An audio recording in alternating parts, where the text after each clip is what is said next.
बिस्मिल्लाहिर्रहमानिर्रहीम। लाखों दरूद पाक हज़रत मोहम्मद सल्लल्लाहु अलैहि वसल्लम और आप सल्लल्लाहु अलैहि वसल्लम की आल पर।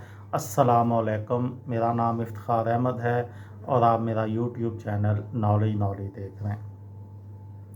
खाना काबा की कुलैद या चाबी जो है वो शाही अफराद के पास क्यों नहीं होती या शाही ख़ानदान के पास क्यों नहीं होती, ये मेरी आज की वीडियो का अनुमान है। दुनिया भर के मुसलमानों के लिए खाना काबा से ज़्यादा मुक़द्दस जगह कोई और नहीं। खाना काबा दुनिया में मौजूद तमाम मुसलमानों के लिए मरकज़ी हैसियत रखता है। हर साल लाखों करोड़ों अफराद हज व उम्रा की अदायगी के लिए बैतुल्लाह का रुख करते हैं। खाना काबा की खिदमत एक अहम फरीज़ा है जो खुशकिस्मत लोगों को नसीब होता है।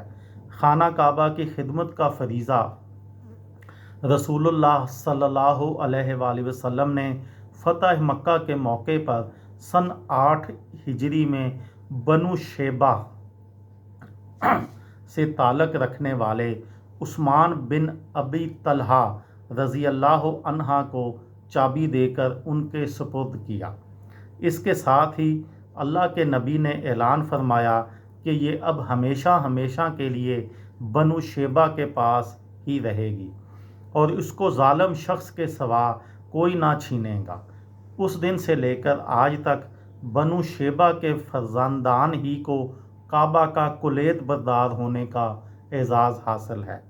ताहम हरमैन शरीफैन के अमूर के मुहक्किक मुहय्यिद्दीन अल हाशमी के मुताबिक तारीख़ी तौर पर खाना काबा की खिदमत का आगाज़ हज़रत इब्राहीम अलैहिस्सलाम और हज़रत इस्माईल अलैहिस्सलाम के ज़माने से शुरू हुआ, जब उन्होंने बैतुल्लाह की बुनियादें कायम की।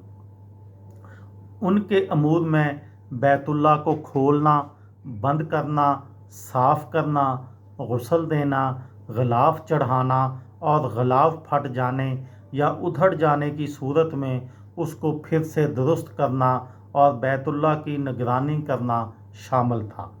अल हाशमी के मुताबिक हज़रत इब्राहीम अलैहिस्सलाम ने अपने बेटे हज़रत इस्माईल अलैहिस्सलाम को काबे की खिदमत गारी के अलावा बैतुल्लाह की ज़ियारत करने वालों को पानी पिलाने की ज़िम्मेदारी भी सौंपी हुई थी। हज़रत इस्माईल अलैहिस्सलाम की वफ़ात के बाद जरहम कबीले ने उनकी औलाद से ये ज़िम्मेदारी छीन ली। कुछ अरसे बाद खज़ाअह कबीले ने जरहम कबीले से काबा की खिदमत गारी ले ली, यहाँ तक कि रसूलुल्लाह सल्लल्लाहु अलैहि वसल्लम के जद्दे अमजद कस्सी बिन कलाब ने इसे वापस ले लिया। ये थी मेरी आज की वीडियो। किसी दोस्त को, किसी भाई को, किसी बहन को फ़ायदा हो तो मुझे दुआओं में याद रखिएगा। दिल दिल पाकिस्तान, जान जान पाकिस्तान। अस्सलामु अलैकुम।